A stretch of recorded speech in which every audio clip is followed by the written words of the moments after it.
So I think we all know the feeling. You start making a tune, you're really into it, but somehow it never quite gets along the finish line. And maybe these tunes pile up, and we've got all these projects of just unfinished things on our hard drive. So A, that's a bit depressing. And B, I think as a producer, it's actually really important to finish tracks, even if they're not quite as perfect as we'd like them to be. It gives you satisfaction. You can listen to them later down the road, and I think it really actually helps you develop your skills as a producer. What is it that stops us from actually finishing tracks? So I find when I start to add effects sounds such as risers or impacts or crash cymbals, then I start getting a lot closer to the finish line with tunes. I've actually created a sample pack of 50 risers and effects sounds that's on sale for just £5. Bargain. 10p a sound, can't go wrong. But in all seriousness, I think this is really useful. So I'm really happy with this pack. So check it out in the description if you want to buy it. Okay, so I want to show you how I made these FX sounds, and then we'll look at putting them in a track and see what difference they make. So here's the first sound.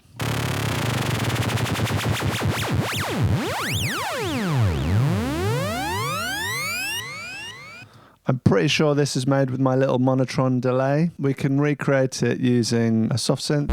Here I'm using the Model 82. We're modulating the pitch. And then I'm just modulating the LFO rate.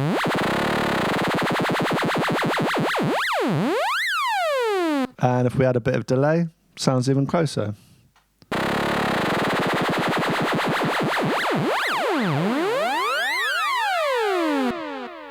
So the next one is this.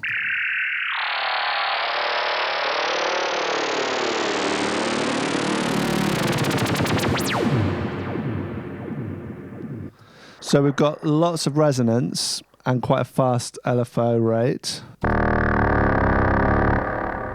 And then we've got the filter coming down. So plenty of resonance, fast LFO.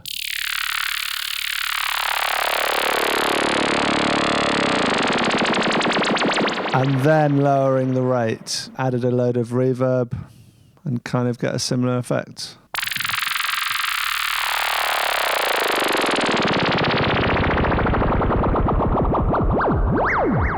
So next up we got this.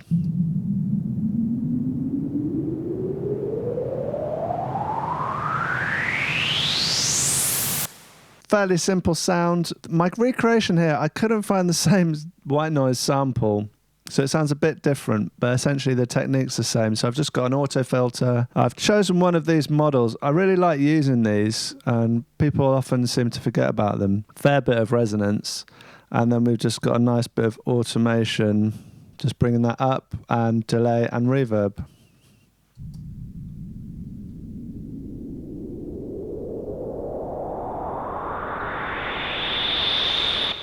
Yeah, and I've done plenty of these kind of sounds in this pack. Next sound we got is this.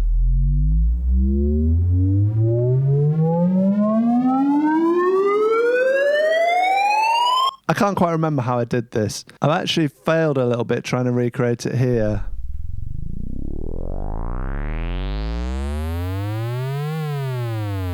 So basically I'm using a slow LFO, got a saw wave, and yeah, modulating the pitch. Interestingly, my SH01A does have a sawtooth LFO, but this one doesn't. I guess this is closer to how the original was. Yeah, it's kind of the same thing.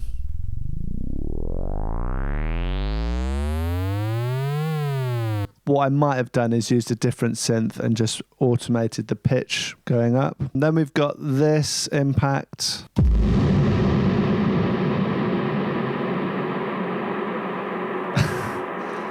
Ridiculous amount of reverb. But of course, you can always play about with these. If you don't want it to be so long, you could always kind of shorten it off like that. There's plenty of stuff you can still mess with, even though it's audio.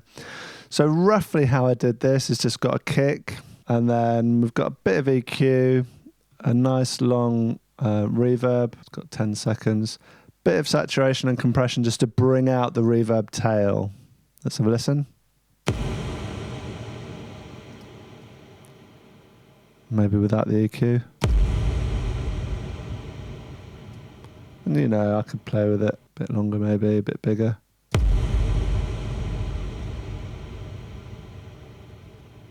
But that's roughly how I did it. Finally, we've got this sound.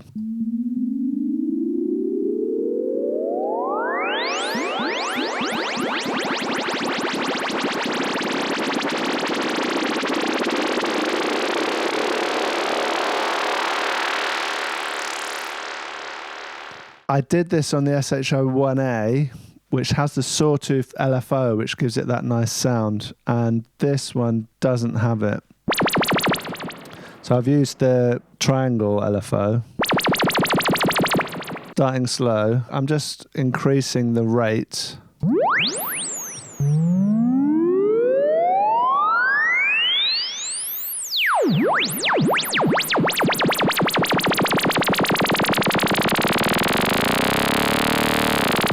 So hopefully this has given you some ideas, but there's 50 of these sounds, and I think they're pretty cool.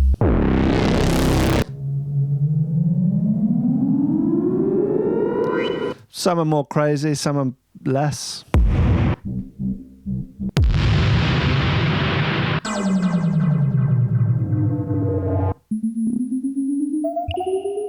Bit more crazy. Bit less crazy.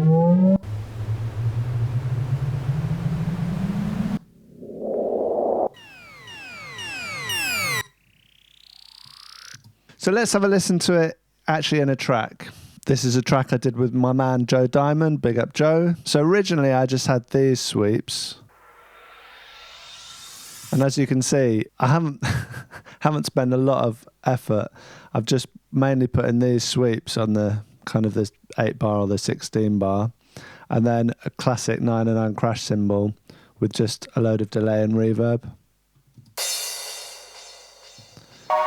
But the sound is quite good.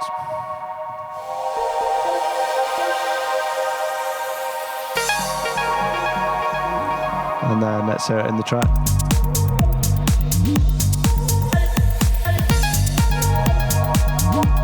So in combination with a little drum fill on the kick, it's quite nice. But then I added a load more, so I added a load of these ones that I've made. So let's have a quick listen to them in the context.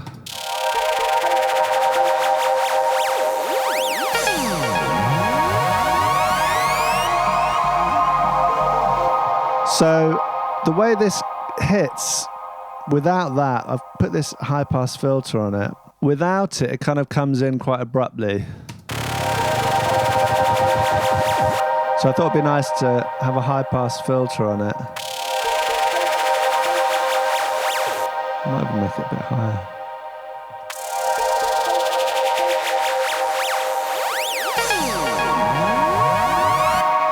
So there's so much you can do with these samples.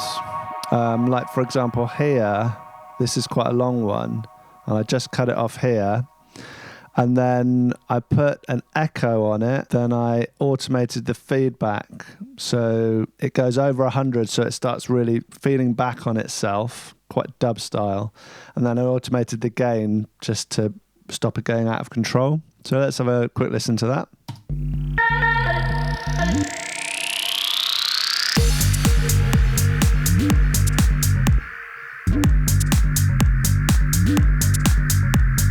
So it's kind of going on a bit too long, so let's just bring that down.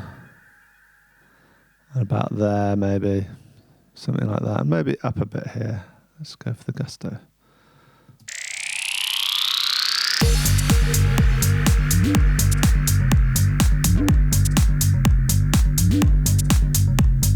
Then we've got this sound. This is actually a longer sound, but I just felt it wasn't all necessary, so we'd listen to all of it.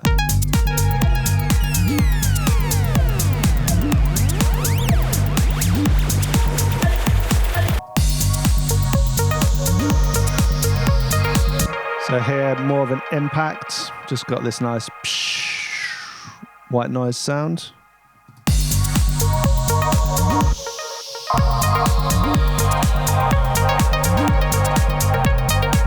Here we've got just quite a classic 4-bar noise sweep. Yeah, so we've got a few here. We've got that one, and then we've got this one.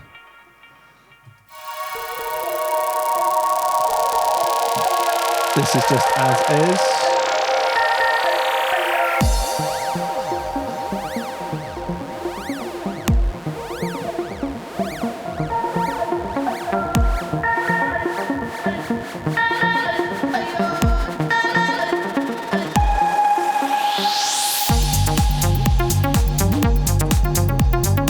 So there you have it. Quite an easy way of getting your tunes that much closer to being finished, which I think is really important. Consider checking out the pack, just £5. Basically a cup of coffee nowadays. Coffee and a cake would cost you more than £5. 50 sounds. I think it's really useful for your production. I'm definitely going to be using these going forward in mine. Thanks very much for watching, and I'll catch you in the next video.